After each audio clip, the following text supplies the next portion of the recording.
ikaw pala ang salarin dyan.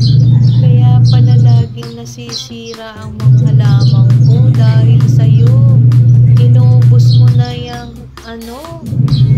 dahon ng aking talisay. Paano galalaki ang tanim kong yan? Kaya inuubos mo na pala. Nag-iisa ka lang pero grabe, naubos mo yung mga dahon na yan talaga. Ilang araw mo bang kinain yan ng kinain na hindi ko yata napansin. Ang lupit din ang iyong mga ngipin, Pero dahil ang ganda-ganda mo, ay iiwanan na lang kita dyan. Bahala ka dyan. Ubusin mo yan, maumay ka. Ubusin mo yan hanggat gusto mo.